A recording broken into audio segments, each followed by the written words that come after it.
that's when I realized, well, one, I'm seeing this idea in scripture without even church father support that baptism saves, so I can't be Baptist anymore. But two, the church fathers seem to have this idea that the body and blood of Christ is truly present when we take the Lord's Supper. And so, as I was driving home for Christmas, I remember listening to Father Mike Schmitz, and I was like, you know what? Fine, I'm going to be Roman Catholic. This is what I need to do. This is where God's taking me. And what's funny is I ended up not even getting to stay the entirety of Christmas, so I came back, and while like looking into Catholicism and listening to a video about it, and I think I was talking to a girlfriend at the time, my tire popped. I like was sidetracked on the side of the road, and I had to get a new tire in the middle of the night. It was this whole other story I could totally get into some other time. But when I remember getting back, that Pentecostal mentor and that entire church body that I was part of still helped me pay for my medical bills and helped me afford being able to continue going. And I think something within the action of their kindness towards me demonstrated that faith that works through love to me.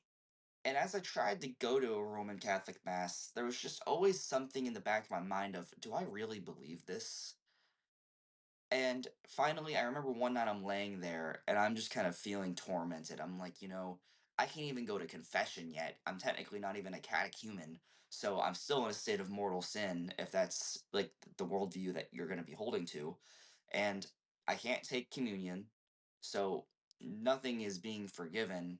And I have nothing to hold on to. And finally, I'm like, okay, I think I need to just turn on something or at least look more into different denominations, possibly. And I listened to some Redeem Zoomer videos, and I was like, it seems like there's more than just Baptist. Let me see what this Lutheran thing's about, because it seems very similar.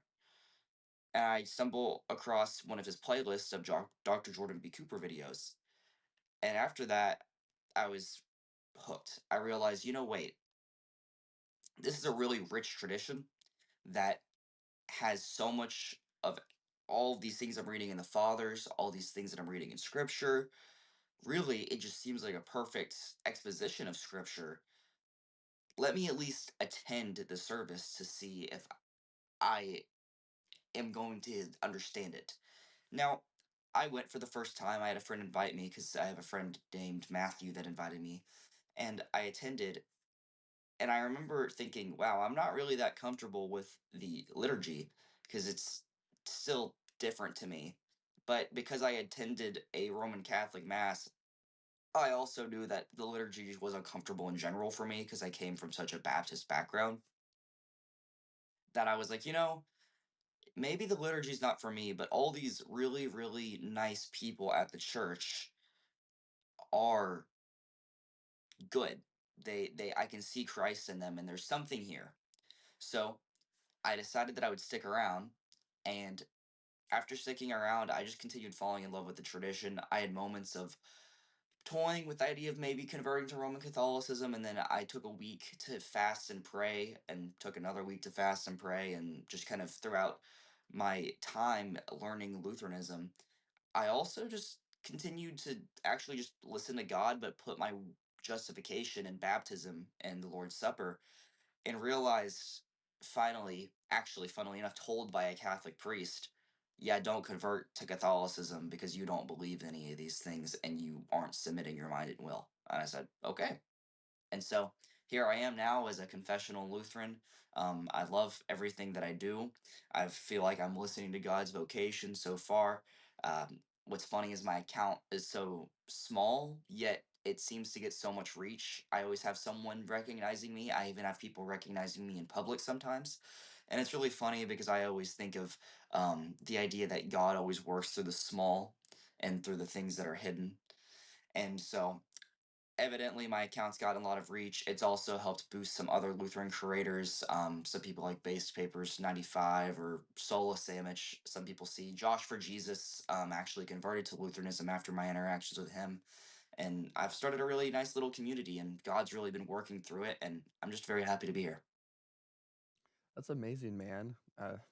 Man, I I see a lot of your TikTok lives and a lot of your different discussions in there. They sound very fruitful. I really appreciate a lot of those conversations that you do because, to be honest, even with a lot of the very confessional Lutheran guys that we have over here that are around our age, I mean, they're either just not capable of talking about our faith, our church, or really care. And so it's really encouraging to see someone like you go out in that battlefields. That's something I just scares me to death because I mean it just comes naturally from a baptized child of the Lutheran Church. We're naturally in our doctrine. We want to teach people the difference about our faith, but just when it comes to the nitty gritty of trying to understand the difference between just evangelizing, wanting to talk to people about the church, and if it's not something about doctrine, that we just don't want to talk about it at all.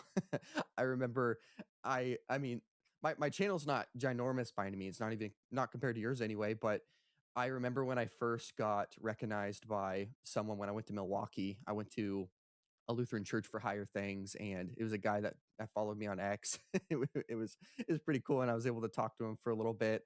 I really appreciate a lot of the guys that are very faithful to the Lutheran Church. It was a he was a I think he was a 19, 20-year-old guy, and he's telling me he was watching my podcast for a while, which was very heartwarming to hear because I'm not sure why anyone would want to listen to this podcast in the first place. But I, I really love that there is people out there like you that are willing to do the work, being able to discuss about theology and doctrine, because I mean it is important, and we have, like we discussed earlier, it's really important that we do go into these battlefields such as social media, being able to discuss our differences, because just like how the printing press changed how people get their information and their theology and their different writings, social media is affecting culture in that same way. And if we're not able to adjust to it and being able to fight in these fields, then we're going to be left out. And I mean, like you said, I mean, we already are.